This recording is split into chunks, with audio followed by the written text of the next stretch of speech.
system? Yes, yes. So there's a graphical user interface console that you can sit down on, and you can actually plot which car was moving where, what the direction of travel was at any given moment, to a pretty high degree of accuracy. Okay. And at some point, did you extract the data set for multiple patrol vehicles for the day of May 30th, 2018? I did, yes. Now approach the witness. Ready? Agent McCliss, contained on this thumb drive, is that the extraction of the data points from the GPS from May 30th, 2018? It is.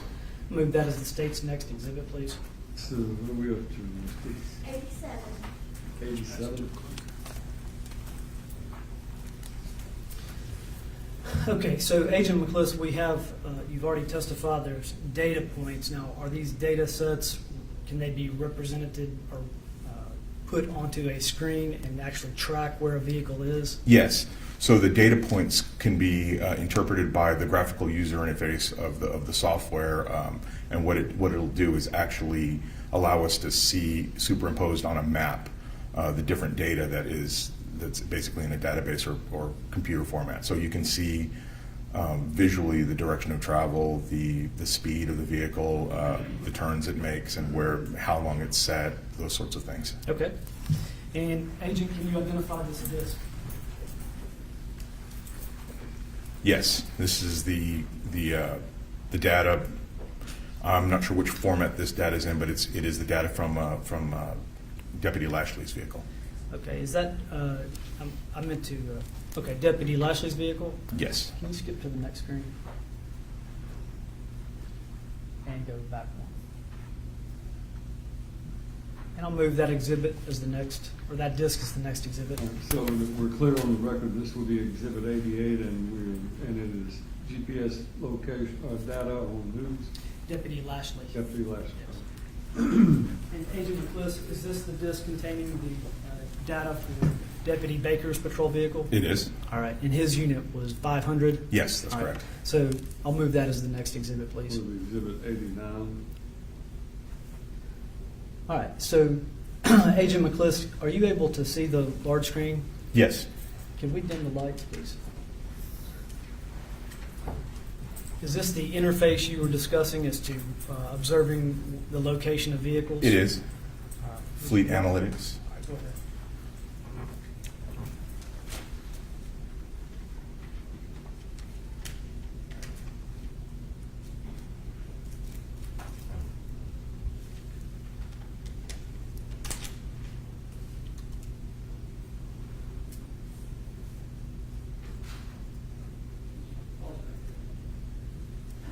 Right. Agent McCliss, and if you can't see the screen, you can walk over here. We have a date of May 30th, 2018. Can you see that? Yes. It says the time is 7:44:53 a.m. Yes. Now, that's not the correct time. It isn't. So this software is sold to people all across the world. So depending on what your computer is set at, it can affect the way that the data is interpreted as far as the time. So either due to a daylight savings time or a time change or just that computer not being updated, it's displaying approximately an hour wrong. Now, so the time is actually 6:44 a.m. That's correct. May 30th, 2018. And the location you have is San Vineyard Road, Dixon County, Tennessee. Yes. What does yellow represent? Yellow represents a pause. If it sets for a longer period of time, it'll actually turn red. Basically the software is interpreting that the GPS transmitter isn't moving at that point, and after a certain point, it'll say that it's a stop. Now, were you aware that at some point on the morning of May 30th, Sergeant Baker was dispatched to the intersection of San Vineyard and Tibble Switch Road? Yes. And did his vehicle actually stop at San Vineyard and Tibble Switch Road? Yes. Obviously, you were part of the investigation in this case. There was a crime scene at Tibble Switch in San Vineyard. Yes. Did this vehicle, Unit 500, leave the San Vineyard Tibble Switch intersection? Yes. After. All right, you can continue playing. Pause it right there. Now, Agent McCliss, we have May 30th, 2018, 7:44 is actually 6:47 a.m. That's correct. And this has the GPS as Chapel Cemetery Road, is that correct? Yes. So, Unit 500 has left the intersection of Tidwell Switch and San Vineyard and is traveling towards Chapel Cemetery Road. Yes. It's now on Chapel Cemetery Road. Yes. What happens at Chapel Cemetery Road? I believe the vehicle, if we continue playing it, will reverse direction, like make a U-turn and go back in the opposite direction. Okay, continue playing.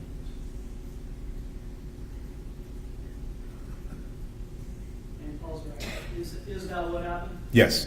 So after the shooting at Tidwell Switch and San Vineyard, the vehicle leaves and goes down San Vineyard and turns onto Chapel Cemetery Road, Mm-hmm. and then turns around and doubles back. Yes, that's correct. Now we're back at the intersection of Tidwell Switch and San Vineyard, Yes. and the time is 6:13 a.m. Yes. So that took about how many minutes? Between 4 minutes. Okay. So after the shooting, there was about 3 to 4 minutes where the vehicle went one direction, turned around, and came back to the intersection. Yes, that's correct. All right, go ahead.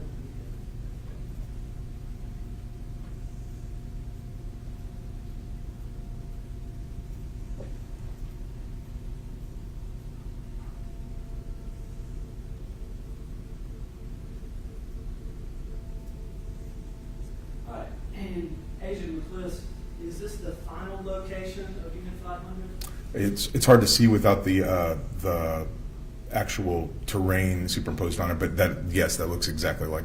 And that says Bird Road, Hickman, Yes. Kansas City? Yes. And a time of 6:58 a.m.? Yes, that's correct. Thank you. Now I'm going to refer you to what's already been moved as an exhibit as to Deputy Lashley's GPS coordinates and his same interface. It's all the same software and everything, and the time change applies to this as well.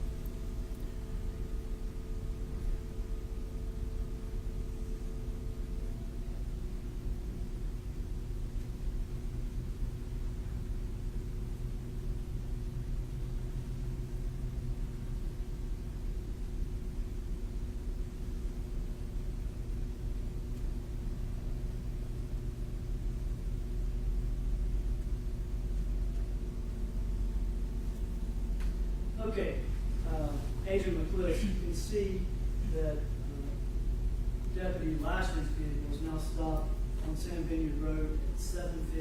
Is that correct? Yes. 6:59 a.m. Yes, that's correct. And he is in the general area of the intersection of San Vineyard and Tidwell Switch? Yes.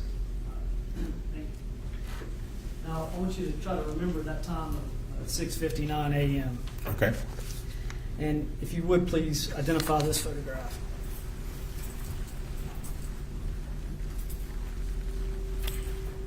Yes, this is a still image of the two GPS tracks that we just watched. So, looking first at Sergeant Baker's vehicle at 6:50 a.m. Mm-hmm. It's already been to Chapel Cemetery Road, and it's come back. Yes, and it's now going northward on Tidwell Switch. that's correct. And going over here at 7:50 a.m. with Deputy Lashley, his vehicle is south on Tidwell Switch. That's correct. So is this approximately when the two vehicles pass? Yes, and And that's what this graphic represents? yes, that's what's shown on. Move that to the next exhibit, please. 90. So while this is still on the screen, to be clear, Agent McCliss, after reviewing all the GPS data, Unit 500, which is Sergeant Baker's vehicle, Mhm. it actually leaves Tidwell Switch and San Vineyard, travels generally westward on San Vineyard, turns around on Chapel Cemetery, comes back to the intersection of Tidwell Switch, and then passes or intersects with Deputy Lashley? Yes, that's correct.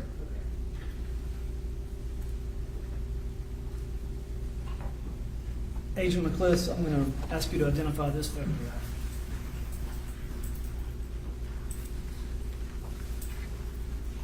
This is a picture of that same area. It has the satellite data, so you can see the actual terrain. And we've labeled, we've got 3 yellow tacks on this drop on this map, is that correct? That is? And does this yellow tack represent the intersection of Sand Vineyard and Temple Switch? Yes. And is this yellow tack labeled Chapel Cemetery Road the approximate location of where Unit 500 turned around? Yes, it is. And drove back to the intersection of Temple Switch and Sand Vineyard? That's correct. And is it here where Deputy Lashley and Deputy in Unit 500 intersect? Yes, it'd be in that stretch right there. And then Unit 500 continues in this direction, Yes, coming to a final location of generally in this area right here. that is correct. Move that to the next exhibit, please. Exhibit 91. So Deputy Lashley, I'm sorry, Agent McCliss, still early. Agent McCliss, that morning on May 30th, 2018, we've heard a body cam, I believe, is you speaking over the phone to Deputy Richlick. Is that correct? That is correct. You actually give him directions to get to the location of Unit 500, the final location. Yes, using the data from the same system that we just walked through. And did you also drive to that location? I did. Do you know how many people got there ahead of you? I believe there was 2 that were ahead of me, and then I arrived almost simultaneously with a couple others. So you were one of the first persons on the scene. That's correct. Can you describe how you arrived at this location? Did you park on the road or did you drive into the field? I parked on the road. Okay. And what happened then? I was traveling down the path towards where Deputy Richlick was. At some point, I believe Agent Adams requested permission to break the window on the vehicle. I gave permission to break the window on the vehicle, and shortly thereafter, somebody started hollering for a medical bag.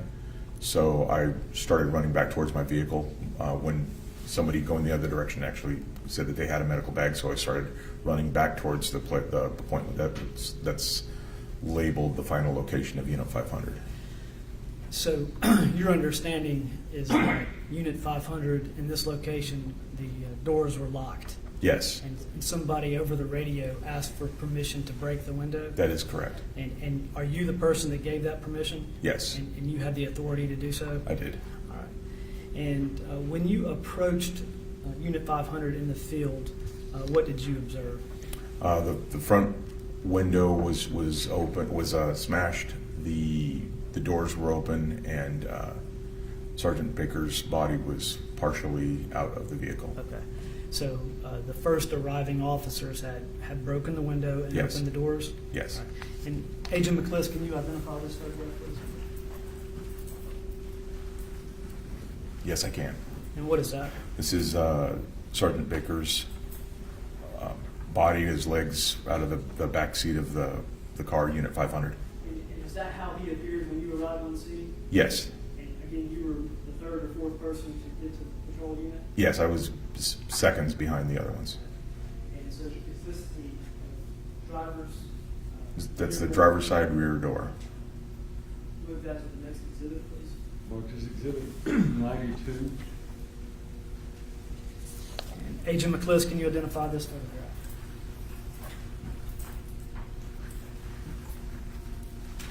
Yes, I can. It's a close-up of the body of Sergeant Daniel Baker.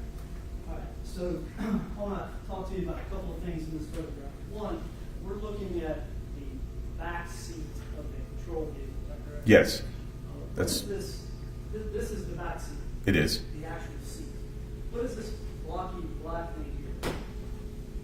Up here, is that a partition of some type? Yes, it's a metallic partition.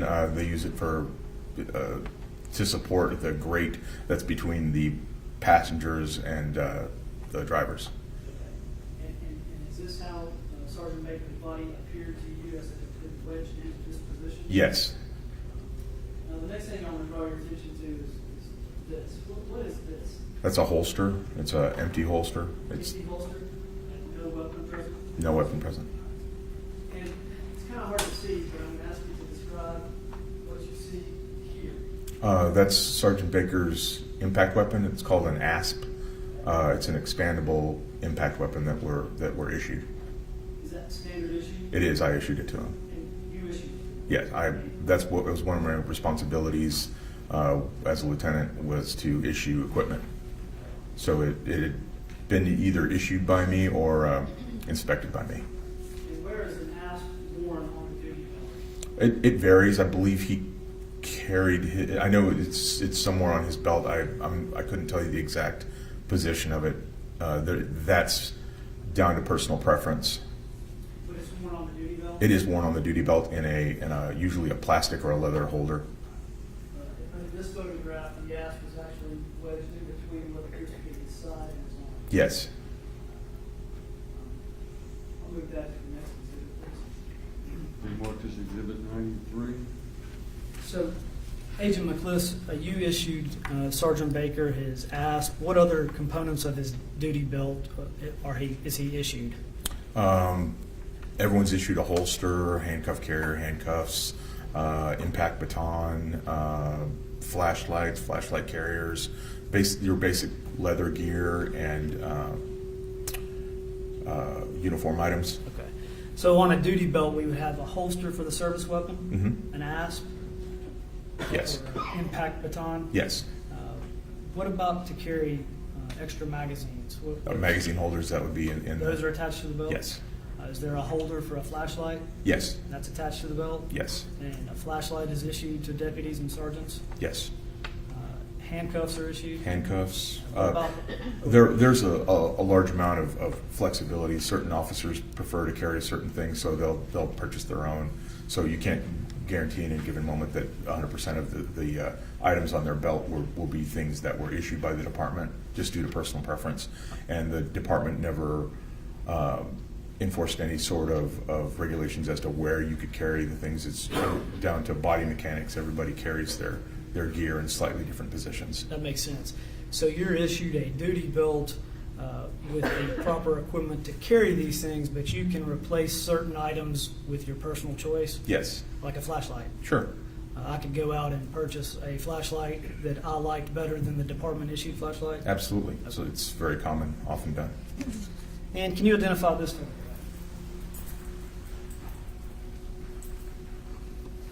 That is a picture of the same scene viewed from the opposite end, from the passenger seat there. There's a bottle of oil and What's the side of here? that's Sergeant Baker's wallet. Sergeant Baker's wallet? Yeah. And this is a bottle of oil of some type? Yes. And this is kind of the reverse side from the passenger side. Is this the partition you were describing? It is. So you couldn't slide through on the floor of the rear seat? Right. No. There's not enough room. Okay. Move that to the next exhibit. Exhibit 94. And last photograph, Agent Bliss. Can you identify that? That's the front seat of Unit 500, as it was when I arrived. And you gave the command to break out this window? I gave permission. The agent that was on duty requested it. Is that what we're seeing here, is broken glass? Yes. Broken glass on the seat? Absolutely. Yes. Now, one item that is probably not recognizable to everybody is this pole. You know what that goes to? It's a pop-up tent.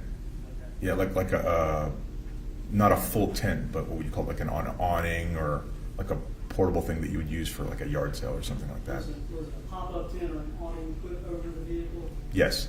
Why was that done? Preservation of evidence. It appeared that if I recall correctly, I believe that there might have been weather forecast for something. Also, there was a lot of helicopter traffic and things like that. It's probably for a certain amount of privacy, so that the people that were collecting the evidence could. So, and I just want to be clear so everybody's on the same page. A pop-up tent has nothing to do with the actual crime. Right. It was used to preserve evidence. Yes. Yeah, I think that's probably best practices for any sort of scene that you might think that has the potential to get rained on. Okay. And last few questions, Agent McCliss. Can you describe some of these items we see in the front passenger seat? Sure. There's that's the issued laptop, the patrol bag is strapped to the seat there that has a bunch of different items in it. There's various forms and papers that are required to be kept, ticket books and whatnot. So that's a bag to carry those sorts of things. There's the actual mount for the laptop. It's mounted to the front seat post. And finally, what are these items? There's a rifle and a shotgun. The shotgun's a Benelli Nova, and that's an AR-15. And is that something that's standard equipment? Yes, those are both issued items. Move that to the next exhibit, please. What are we up to, Mr.? This is exhibit 95. And I'll pass the witness. Emily, do you have questions?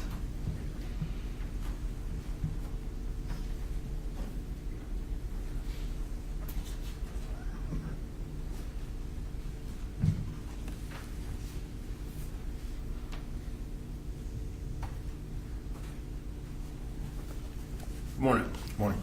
It's Agent McCliss now? Yes. All my notes say lieutenant throughout, so I apologize. That if I was mix it up. at the time. You had testified you had, before you even got out of bed, you were getting rapid succession phone calls. Yes. I know it's been a while. Do you remember about what time that was? I don't remember the exact time. It would have been sometime between 6 and 6:30, I would guess. Okay.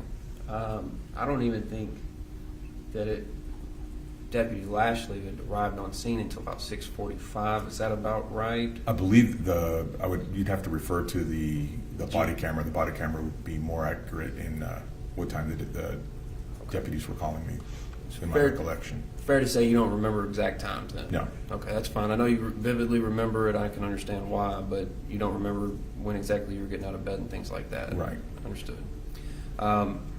Were you getting phone calls from more than Deputy Lashley and Deputy Reichlich?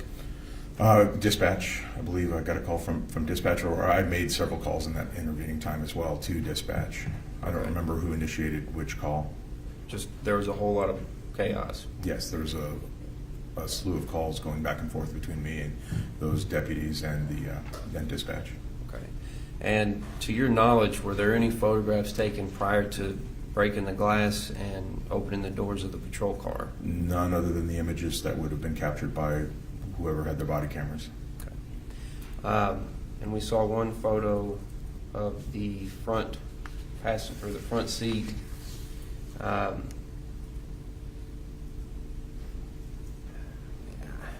know this somewhat calls for speculation, but this would have been difficult for somebody to sit in the front seat of this patrol car, right? Would you agree? Difficult to sit in the front seat. The Front passenger seat. I suppose. I mean, there's a big computer that takes up a big portion of that passenger side cabin, right? No, it's a mobile mount. You can slide it over. Okay. And we've all ridden in the front seats of cars that have had stuff in them. You just jump in them. Depends on how desperate you are to get where you're going. True enough. And this is another photograph, if I can pass it to the witness. Let me. Thank you. That's just an alternate view of the front seat, a photo taken from the passenger's side, correct? Yes. Okay. I think you can see in this picture that the mount is slid over more towards the center than it is blocking anything in the passenger seat. Right, but there's a whole lot of other stuff that's blocking the passenger seat. Somebody would have to sit on all that stuff or move it out of the way and move it again if they were sitting there, correct? Yeah, they would have to have positioned it so that they could sit. Okay. I'd like to make that the next exhibit if it pleases the court. He worked as exhibit 96.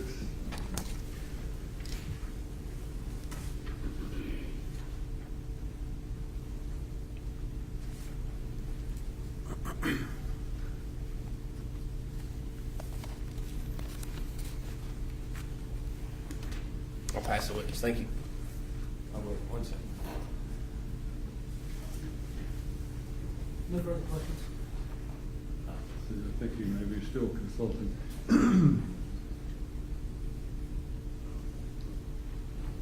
And just to verify, did Sergeant Baker's patrol vehicle have any dash camera features that you were aware of? No. Okay, thank you. Now, General Cross, do you have any other questions? No, Your Honor. Thank you, Agent McCliss. You are discharged. And Thank you, we'll Your go back to Judge, this. we're not going to release him from his subpoena. He's finished for today, but we do. All right. You are not discharged. You are allowed to go back outside, but you will remain under the rule. So please don't watch any of the proceedings or let anyone talk to you about the other testimony. All right, thank you. Yes, Your Honor. State may call your next witness. State calls Jack Adams.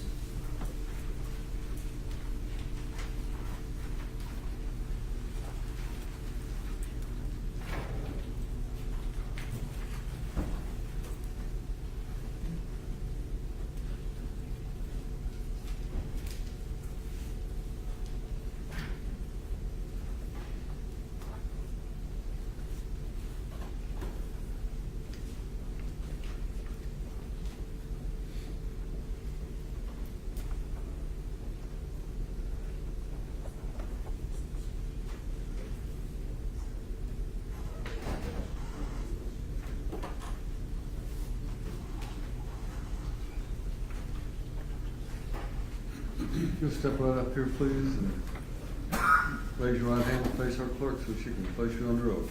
Do you solemnly swear or affirm that the testimony you are about to give in this case is the truth, the whole truth, nothing but the truth, so help you God?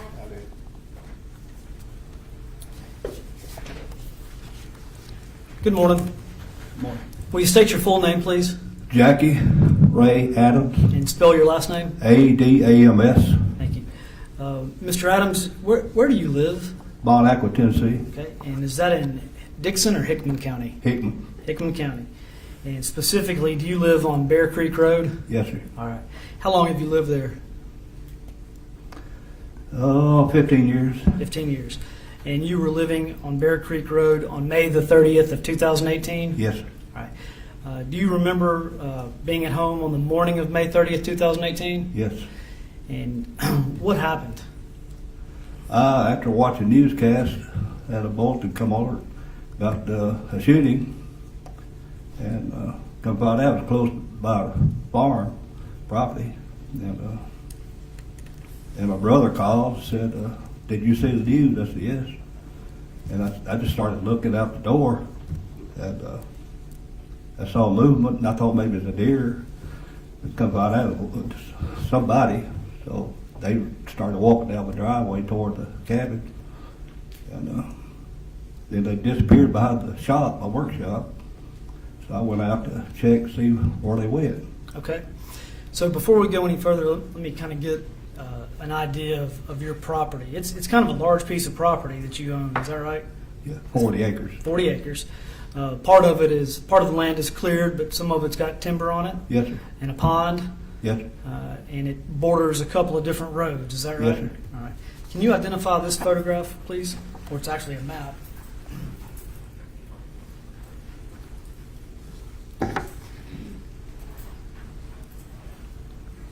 Yes, that's aerial view of where I live. That's the aerial view of where you live. Is that correct? Yes, sir. Are you pretty familiar with all the roads around your place? Yes, sir.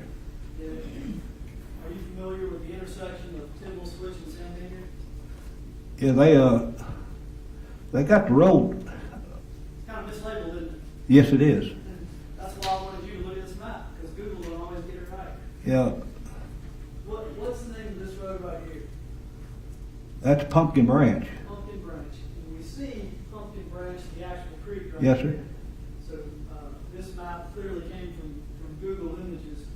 This is Pumpkin Branch that kind of goes north and south, Yes, sir. and not Lee Moss Road.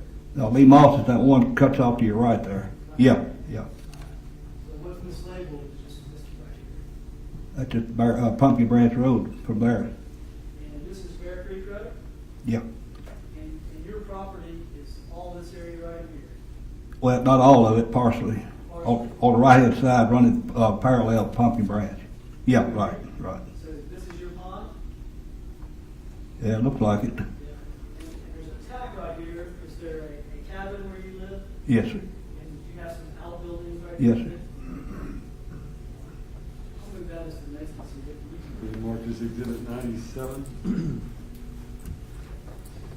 So back where the yellow tack is dropped, it is labeled Castro-Miles arrested. Is that right? Yes, sir. Tell us what you saw from your cabin on the morning of May 30th. She was walking down the driveway toward my cabin and hid underneath the building. Okay. So did you go out onto the front porch of your cabin? Yes. Can I ask you to identify this photograph?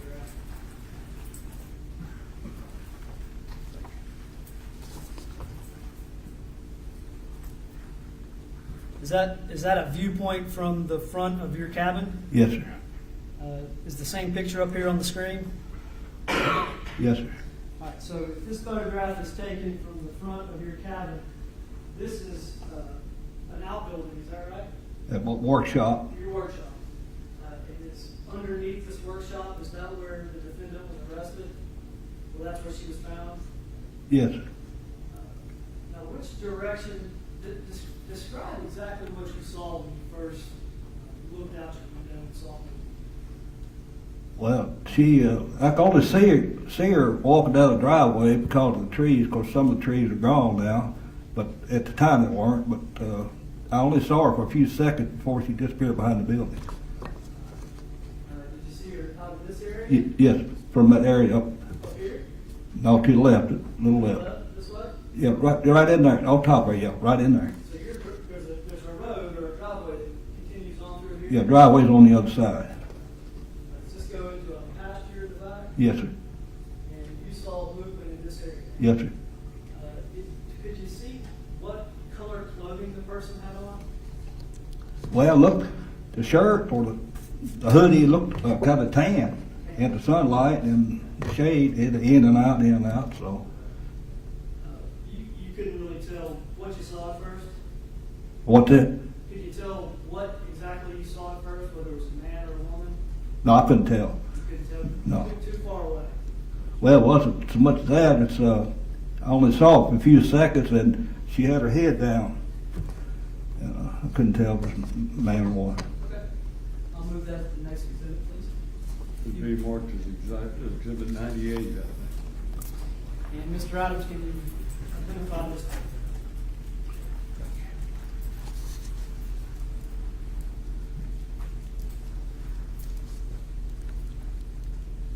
That's pretty well same photo. Just another view. Yeah, just closer view, yeah. All right. I'll move that as the next exhibit. Be marked as Exhibit 99.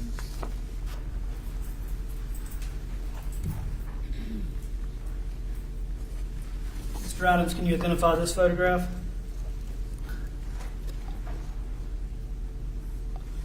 All right, Is that your workshop? yes, sir, part of it. And that's looking underneath it from one side? Yes, sir. All right. This is the side I was on. Okay. You came out of your house and walked down this side of the workshop? Yes, sir. I'll move that as the next exhibit. Yes, sir. I just saw someone underneath there. A silhouette's all I could tell. I could tell. You couldn't see anything but a silhouette, Yes, sir. but you knew somebody was underneath. Yes, sir. All right. Move that as the next exhibit. Be 100. And can you identify this photograph? That's the wood lot at the direction where she came. Can we see the driveway better in this photograph? Right, that's the driveway. Right there where you got your pen, that's where I saw the first movement. All right. So from your cabin, you saw some movement, Right there. and a person or something continued down? Yes, And then went underneath your shed? yes, sir. Move that as the next exhibit. 101.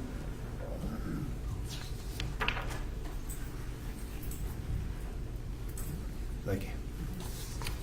Can you identify this photograph? Yeah, it's the other side of the workshop. So we've kind of just taken photographs all the way around the workshop, right? Yes, sir. And what is that orange thing on the side? Well, that's the side she came out of. What's that letter on the side? Is that a T? Tennessee. Tennessee fan? Yes, sir. All right. I'll move that as the next exhibit. 102. And last photograph, Mr. Adams, can you identify that?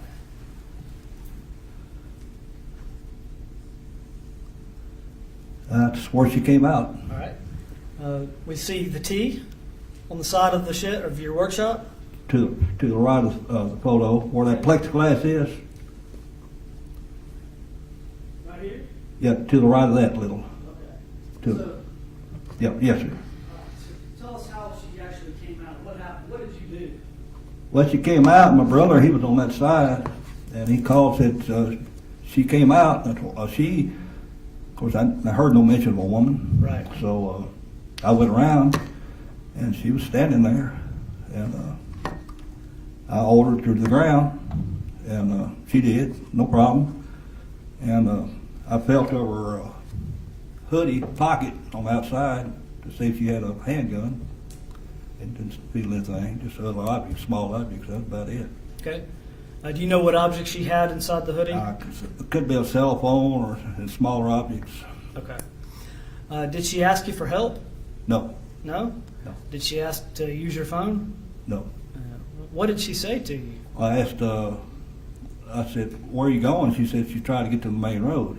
She's lost. She said she was lost, Yes, sir. trying to get to the main road. Yes, sir. What was she? Was she upset or angry or what? What was Well, her? she seemed to be angry. Angry? I guess because of me stopping her. Okay. But I asked where he was, not mentioning a name, and she said she didn't know what I was talking about. She had no idea what you were talking about.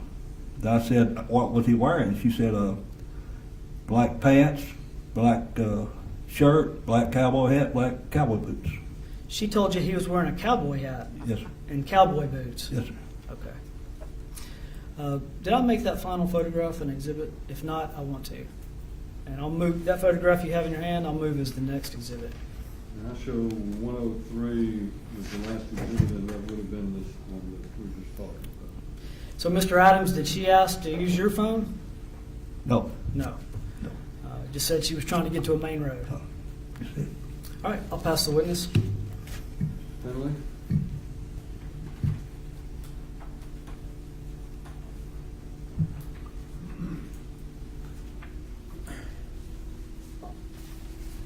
Now, Mr. Adams, I take it you saw there was a shooting near you on the news, is what your testimony was, correct? Say that again, please. I'm sorry. You said you heard that there was a shooting nearby your home. Yes. And then you saw somebody running through your yard. No, they didn't run through the yard. They came down the driveway. Okay. Well, on your property. Yes, sir. Uninvited. Yes, sir. And I assume you armed yourself. Yes, sir. Okay. And I don't blame you. I would have probably done the same in your situation. So, did the news give you any sort of description as to who to be on the lookout for? I'm sorry? Did the news give a description of who to be on the lookout for? No. No description of anybody? Okay. No names or anything like No. that yet? No. Okay.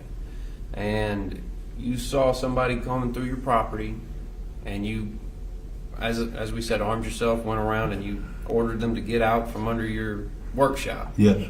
Okay. And did she appear out of breath to you, or did No. she appear distraught or anything like that?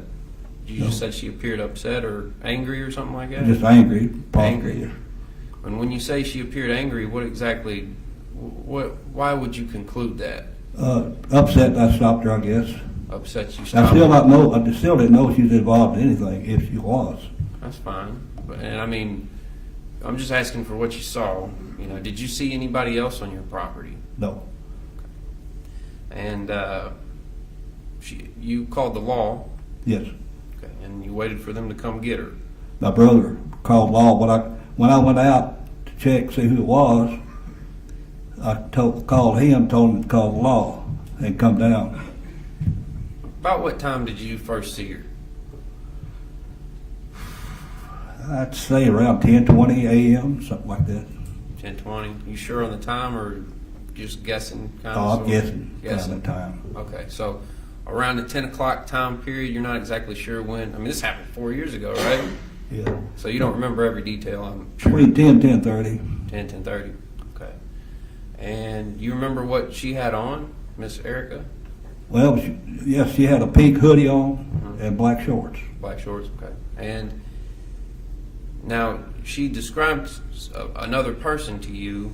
Now she acted, I was kind of confused at your testimony. You asked her who was with her, Yes. but you didn't see anybody else with her. No. Okay, so you were just making sure nobody else was creeping around your property, I assume. Right. Okay, and she said nobody to her knowledge? No, she's the only one I saw. And she said there wasn't anybody else with her. Yes. And then you said, what's he look like or something Yes. like that? Well, why'd you ask that? I don't... Well, because the shooting and being a police officer, former police officer, normal questions, I guess. You're just being careful. Yes, sir. Okay. And then she gave you a description of somebody wearing black clothing. Yes, sir. Are you sure about this cowboy hat thing? That's what she said. You're pretty positive about that? Yes. Okay. And did you ever tell that to law enforcement that Yes. somebody was wearing a cowboy hat? Yes. Do you remember who you told it to? TBI agent TBI agent? and deputies. So you told it to multiple folks? Yes, sir. State. Okay. And you said cowboy boots as well? Yes, sir.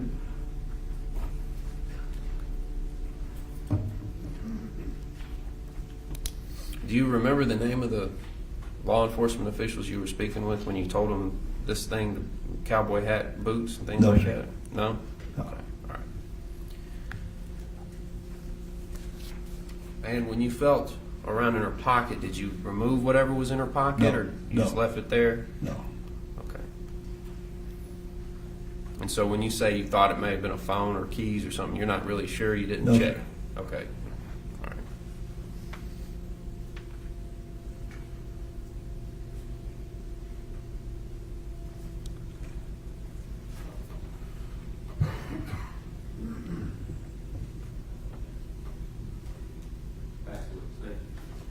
Anything further? No further questions. Thank you, sir. You may step down and you may leave if you would like, or stay if you'd like. Thank you, Your Honor. Mr. Crouch, you may call your next witness. State House Tiffany Gooch.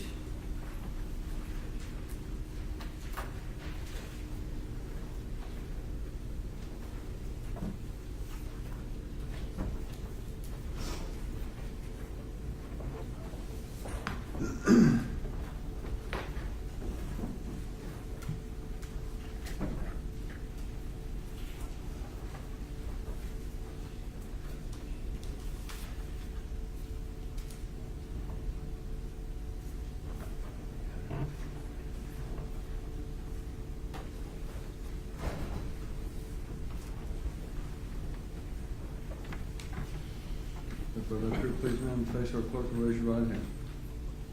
Do you solemnly swear or affirm that the testimony you are about to give in this case is the truth, the whole truth, nothing but the truth, so help you God? Yes.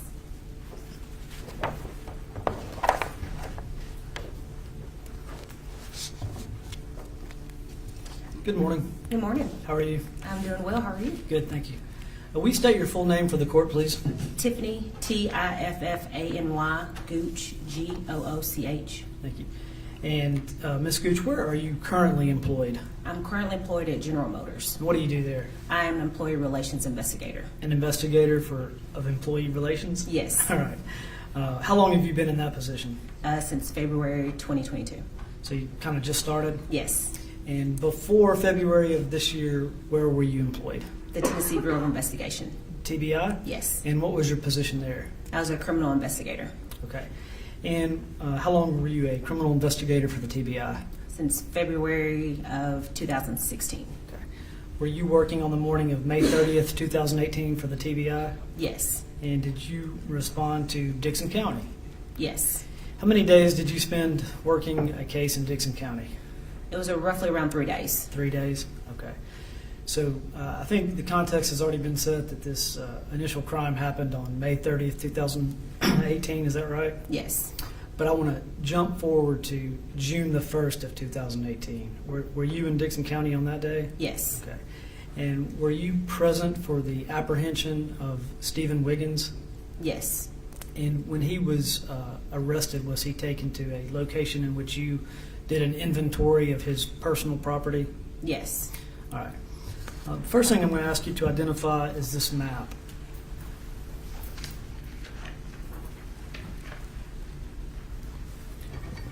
Are you familiar with those locations? Yes. And is the map in your hand what we see on the screen? Yes. And we've already heard testimony about the arrest of the current defendant, Ms. Castro-Miles, in this general location. Is it your testimony today that Mr. Wiggins was arrested here? Yes. I'm not tall enough to. Is that, what road is that where he was arrested? That was Stinson Road. Stinson Road? And is there a creek that crosses Stinson Road? Yes. Like literally crosses the road? Yes. And that's where Mr. Wiggins was taken into custody? Yes. And he was arrested on June 1st of 2018? Yes. All right, I'll move that map as the next exhibit, please. Mark as exhibit next in order, which should be 105. 105.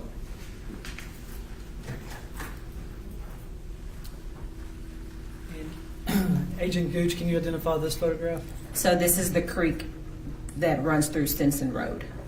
And this is a screen capture from a dash cam video of the highway patrolman, is that correct? Yes. And this is another highway patrol vehicle? Yes. It's kind of grainy, but the defendant was arrested on the other side of the creek. Yes. Literally Stinson Road goes underneath or crosses the creek. Yes. Move that as the next exhibit. 106. Agent Gooch, had there been an ongoing manhunt for Mr. Wiggins for about 2.5, 3 days? Yes. And is it fair to say this entire area had been saturated with law enforcement, Yes. aerial and ground? Yes. Okay. And can you identify this photograph?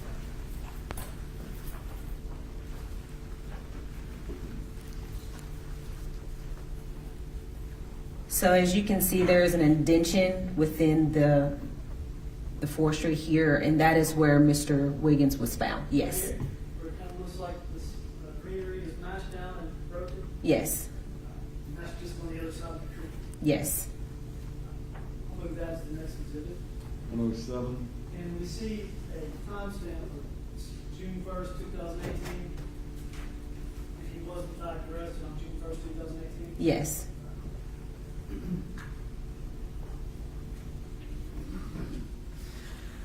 After he was taken into custody at this location, you took him to a different location to do this property inventory, is that correct? Yes. Where was that?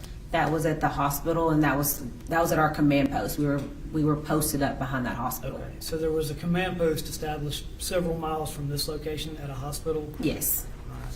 And can you identify this photograph?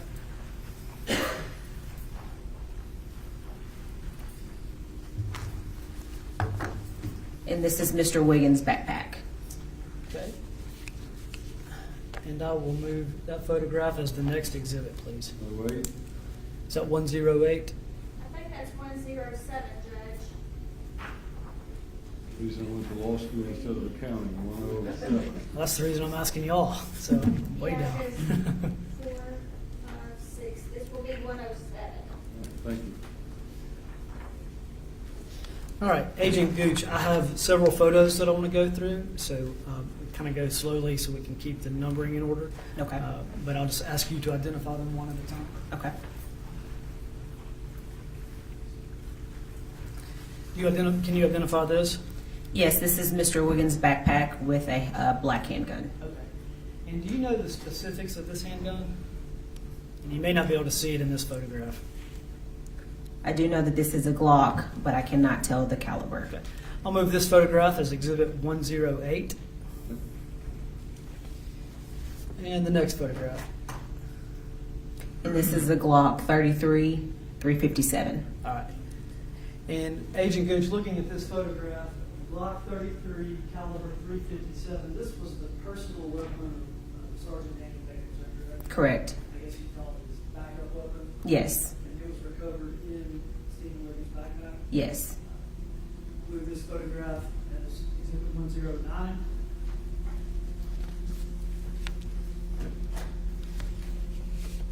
Is this another view of the Glock that belonged to Sergeant Daniel Baker? Yes. Move that as Exhibit 110.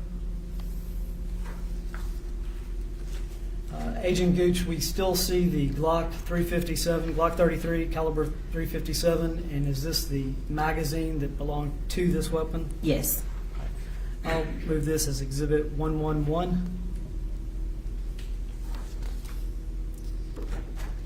Agent Gooch, can you describe this photograph? So this is the Glock 33 caliber 357. So basically we have ejected the magazine and unloaded the magazine. Also the bullet that is to the left, that was the bullet that came out of the chamber. Okay, so there was a live round in the chamber and then a fully loaded magazine Correct. with 357 ammunition. Yes. I'll move that as Exhibit 112. And Agent Gooch, is this a close-up of the live ammunition? Yes. And is that a 357 SIG round? Yes. Move that as Exhibit 113. And Agent Gooch, can you describe this photograph? Yes, this is just the inside of Mr. Wiggins' backpack. All right. That appears to be some more ammunition, is that correct? Yes. Move that as Exhibit 114. Can you hold for 1 second? Sure, absolutely. Okay, I'm good now.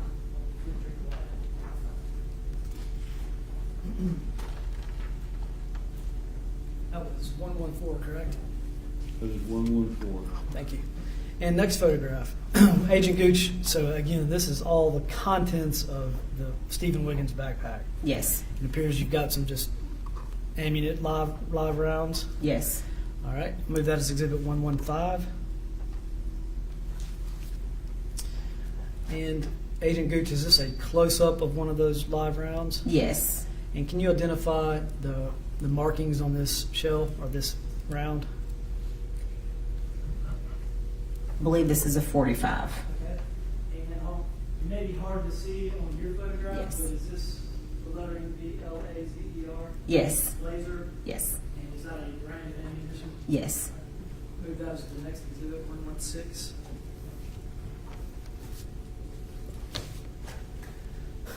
Agent Gooch, can you identify this? Yes, this is just another compartment within Mr. Wiggins' backpack. Okay.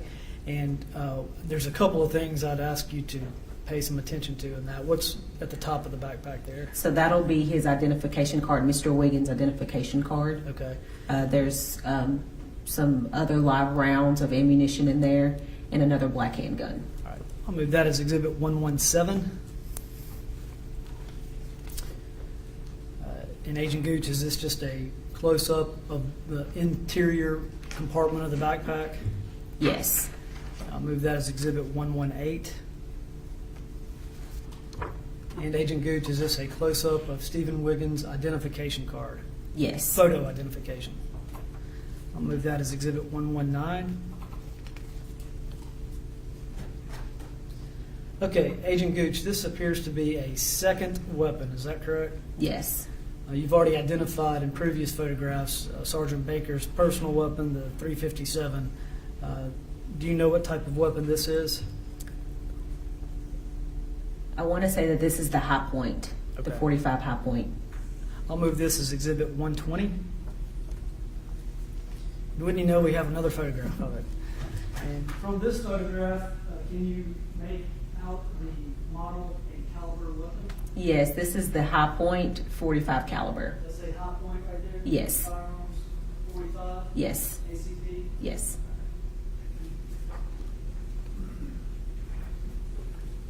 I'll move that as Exhibit 121. And can you identify this? And this is the magazine from the high point 45 caliber. Okay. And maybe a little hard to see, but what's the numbering and letter here? 45R. Is that identifying the 45 caliber magazine? Yes. I think that's Exhibit 122.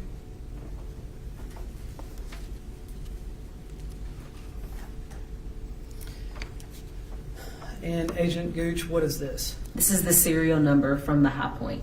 All right. Why is it important to close up photograph a serial number of a weapon? Because each handgun or any type of weapon will have a different serial number. So it's an identification mark. Yes. I'll move that as Exhibit 123.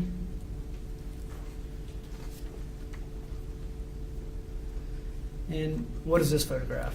So this is after we ejected the magazine, and those were the rounds to the left that were in the magazines, and the round to the right is the round that was inside the chamber of the high point. All right.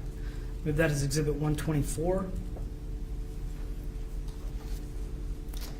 And Agent Gooch, can you identify this? Yes, this is more live ammunition in the backpack along with a knife and a lighter. Move that as Exhibit 125. And Agent Gooch, can you identify this photograph, please? Yes, this is Mr. Wiggins' wallet along with his identification card. All right. So previously, we had seen a photograph with an identification card that appeared to be outside of the wallet. Is this a second identification, or had the ID been placed back into his wallet? I think it's a second identification card. All right. We'll move that as Exhibit 126. Agent Gooch, can you identify this photograph? Yes, so this is just additional live rounds of ammunition that was found in the backpack along with a knife and a lighter. This knife, can you read the lettering on this? T lead, so that's TLEEDS. You know what that stands for? I know that's a training academy for police officers just in Tennessee. Ultimately, in this investigation, do you know who was determined to be the owner of this knife? Yes, Sergeant Baker.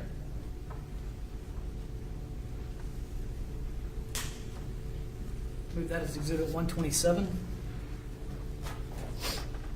Is this a close-up of Sergeant Baker's knife? Yes. Move that as Exhibit 128. Agent Gooch, do you know what this key is? This is the backup key for Sergeant Baker for his vehicle. Okay, backup key to Unit 500. Yes. I'll move that as Exhibit 129. And Agent Gooch, can you describe this photograph? This is one of the ammunition boxes that were in his backpack. I'll move that as Exhibit 130. Are you caught up, Madam Clerk? Okay. You're good? All right, thank you. And can you identify this? Yes, Bullets.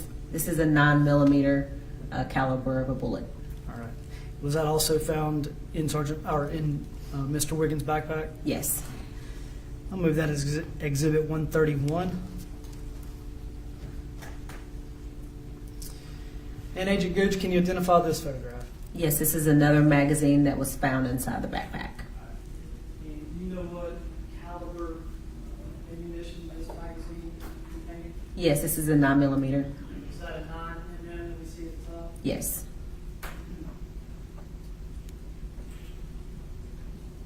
Move that as Exhibit 132. And is this a close-up of the same 9mm magazine? Yes. Move that as Exhibit 133. Can you describe this photograph, please? And this is just after emptying the magazine and the live rounds that were inside of it. Okay. I'll move that as Exhibit 134. Agent Gooch, it appears we have a photograph of a separate set of keys. Is that correct? Yes. And do you know what these keys belong to, or who they belong to? Yes, these are Sergeant Baker's keys. All right. I'll move this as Exhibit 135. And again, we have a close-up of, I think, the same keys that were represented in Exhibit 135. Is that correct? Yes. I'll move this as Exhibit 136. And can you identify this? Yes, this is the original key from Sergeant Baker's vehicle. Okay, so we have two keys to Sergeant Baker's Unit 500. Yes. This is one, and it's got a identifying number on it of, I think that's 6306. Yes. And then we'd previously seen an individual key with the same identifying number. Yes. I'll move this as Exhibit 137. And Agent Gooch, can you identify this? Yes, this is Mr. Wiggins' Social Security card. All right. And that was also found in his backpack. Yes. Move that as Exhibit 138. And what is this photograph? These are just various of cards that we found inside of Mr. Wiggins' backpack. I'll move this as Exhibit 139. And what is this photograph? And this is just another compartment of Mr. Wiggins' backpack with a scale. All right, what's a scale? So typically these are used just to weigh different items, sometimes for drug paraphernalia. All right, move this as Exhibit 140. And Agent Gooch, can you identify this? Yes, and this is the scale. Scale, this is the cover for the scale? Yes. And what is this? That is just a bag of known to believe of drug paraphernalia. Also found in the backpack? Yes. I'll move that as Exhibit 141. Is this a close-up view of the previous baggie? Yes. Have you ever heard these bags described as apple bags or pouches? How do you describe these little bags? I would just call that a clear baggie with an unknown substance inside, a green unknown substance. Okay. These are little tiny Ziploc bags? Yes. Okay. I'll move this as Exhibit 142. All right, so that was the contents of Stephen Wiggins' backpack, correct? Yes. And did you also take his clothing items into custody? Yes. All right. And can you identify the next photograph? This is Mr. Wiggins' blue jeans that he was wearing that day. Okay. Now, he had been on the run since May 29th, Yes. and this was June 1st when you collected these pants. Yes. All right. Move that as Exhibit 143. And what is this? And that is Mr. Wiggins' shirt. I'll move this as Exhibit 144. If I could have just 1 second, Your Honor.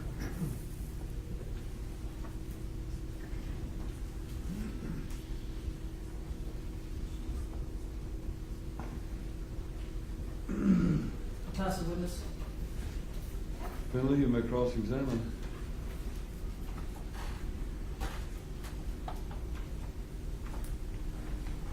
So clearly Stephen Wiggins was armed, dangerous, right?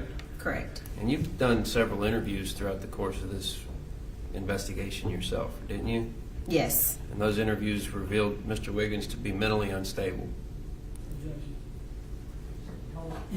It's called speculation. Well, this witness has been qualified as an expert in the field of mental health, so therefore I sustain the objection.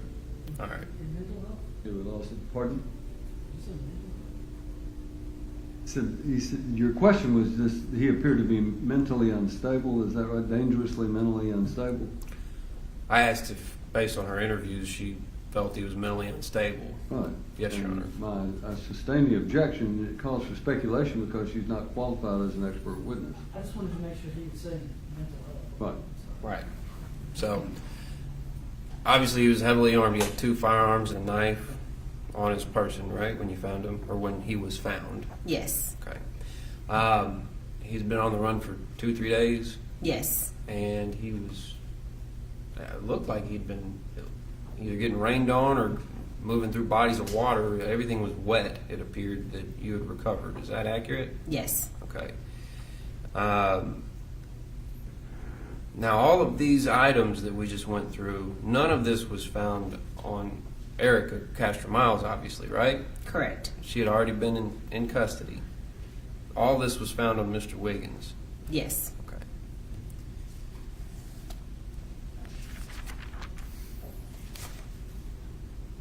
That's all I have. Thank you. Anything further? No. Thank you. You may Thank step you. down, and are we releasing her? Yes, sir. You may go back to General Motors.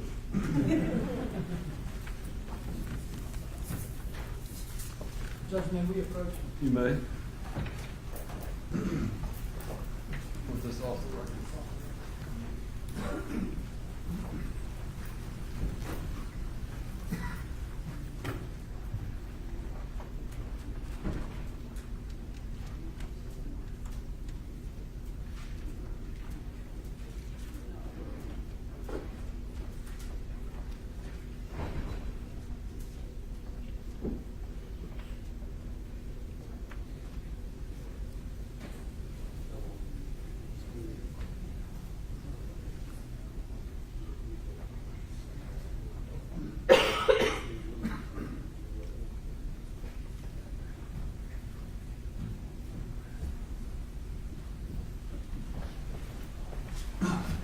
Ladies and gentlemen, I've got a little cubby hole around the corner here that's just right outside my door. And so to avoid having to send you out, we'll step around there from time to time. We're not doing anything other than trying to keep it all confidential. So with that, what I'm told is the next witness is going to be fairly lengthy. And since we're approaching the time we normally take a mid-morning break, we're going to go ahead and break for the mid-morning break. And that will allow us to come back in and take a little longer time with this next witness. So if you will step across, we'll take a 15-minute recess. Thank you. All right. Court is recessed.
Prowess, girl.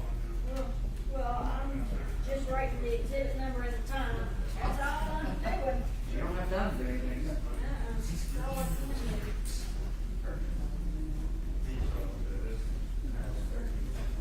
I was just thinking because they let me come in the car for the couple. Oh, yeah. I give it when I'm worried. Hey, get back.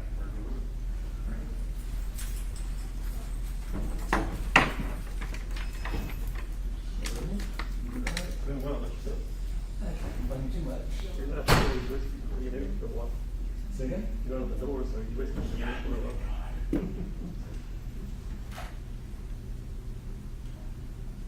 Hey, Ray. Man, I hope you didn't get those out of order. I did. I'm just